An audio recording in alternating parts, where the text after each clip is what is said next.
fully participating in training camp with the Broncos after missing the AFC Championship game because of a fractured right ankle. Nick said that he feels great and, quote, nothing is holding him back. He added that even he feels like he is ahead of where he was a year ago at training camp. And so Nick is part of a class that is going into year 3 with very lofty expectations. Caleb Williams, Jaden Daniels, Drake May were all taken in the top 10 of the 2024 NFL Draft. They have also won at least one playoff game.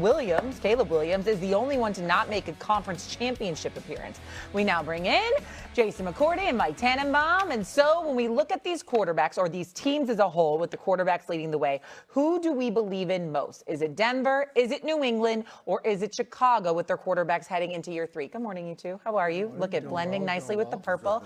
J-Mac, what do you think? Which of the 3 teams? I'm going to say it's Drake May and the New England Patriots. And I look at... I'm so surprised. Shocking. I'm so surprised. It's shocking. It's breaking news. I mean, I'm just shocked. I'm just supporting the Patriots? I'm just analyzing the information and the facts that are in front of me. Man. This is a football team that played in the Super Bowl, represented the AFC a year ago, and they got better in the offseason. They added a number 1 wide receiver in A.J. Brown. They added help to the offensive line, moving a young guy over to center, getting Elijah Vera-Tucker in there. Will Campbell will be healthy this year. He'll have a better performance than he did in the playoffs. So I think I look at this situation, I look at Drake May. When you get a guy like A.J. Brown on the offensive side of the ball, you have a play caller like Josh McDaniels going into year 2 in this system. He was the runner-up to the MVP, and he's going to be better this year because of what surrounds him. He's going to have more time and better weapons to throw the ball to. Romeo Doubs has also been an addition to this team. So you look at all of the additions and what they've done on that side of the ball, and then, oh yeah, they have one of the very best cornerbacks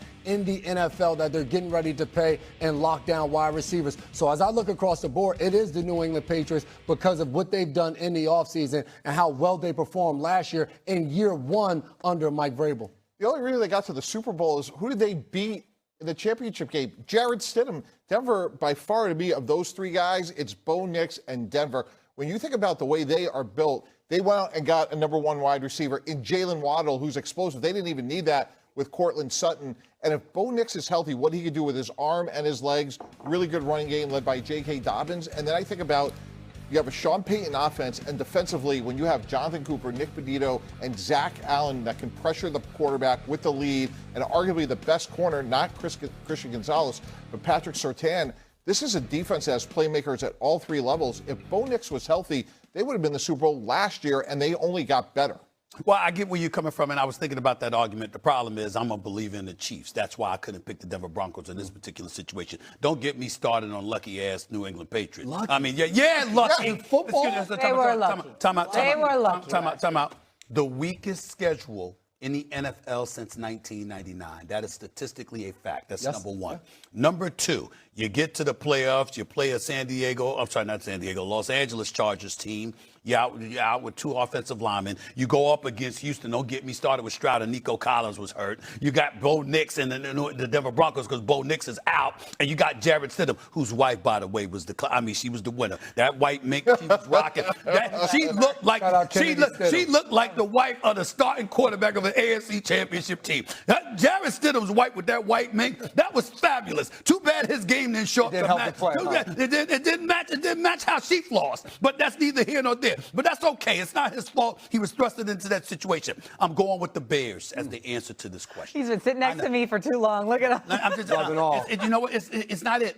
I've just been a consistent believer in Caleb Williams, man. And I know that DJ Moore's not there anymore. I get that part. You know, so you got this cat Loveland and Burton in third. I mean, these brothers can ball, and they really showed up in the second half of the season. You got some questions on defense, no doubt about that. I do understand that. You got a question at your center spot on the offensive line. I get that too. But in the end, I'm looking at Caleb Williams, who can run with the football, who's got a rifle of an arm. He had 7 come from behind wins. You know what I mean? I'm looking at this right now, and then I got to take into account Green Bay. What do we to expect from them?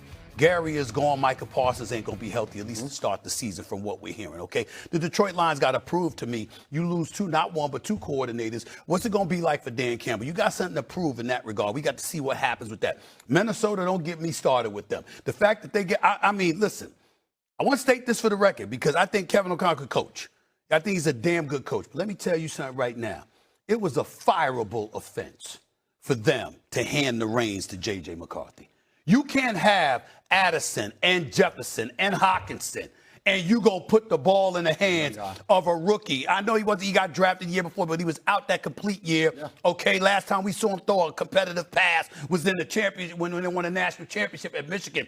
And you're going to have guys like that to throw the football to, and you hand the reins to a rookie. There's a fireable offense. No, the GM is going, Coach, lucky he's still there with that damn decision. You can't do something like that. I'm looking at the Bears with Ben Johnson. I'm looking at Caleb Williams, who, by the way, has made me look like a prophet. He's a stud. Okay, the brother showed up last year. I believe in this brother. I really, really do. Okay, and I think Chicago is not a fluke. And they're going to be there making noise this year. And, Stephen, I believe in history, the facts, and the data. And, Shay, I know you're going to say... No. Yeah, I do. Right for you. They've always been right for you, Mike T. No. They ain't always been right. What you got, Mike T? Last year, they were plus 22 in turnover margin. Led the NFL.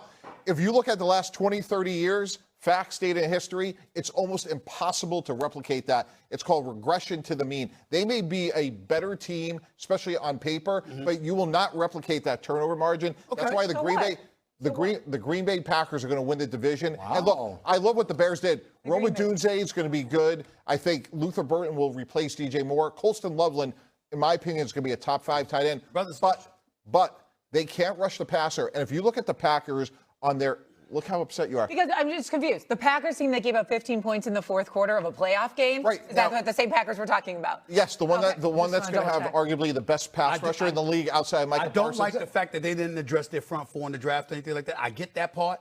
But I'm just saying this brother right here, when you got to listen, when you got a quarterback, that's a showstopper that makes things happen. Are you worried about his completion percentage? Because I think it's going to improve. That's his first year with Ben Johnson. I think it's only going to go up. See, you one of those dudes. See, this is what he does. You'll praise a coach. You understand what I'm saying? And talk about the importance of a coach. And talk about the importance of a coach and a system until it doesn't fit your argument. Then you'll veer left in another direction. Ben Johnson. I'm not going to let you do that here. I work with Ben Johnson. I like Ben Johnson. I think his completion percentage is going to get better. He was sub 60%. So that's not going to last. I think he's going to be better this year. The issue with both of y'all teams, though, is the division they're both in. You guys are talking about your teams, like you just said. The NFC North, like there are just teams all over. You in the same division as Josh Allen. That's it. You going down? That's it. You going down? That's 2 games. That's all. That's it. We're going to do this a lot before the start of the season. Obviously, we got more First Take, though, coming up next. Is the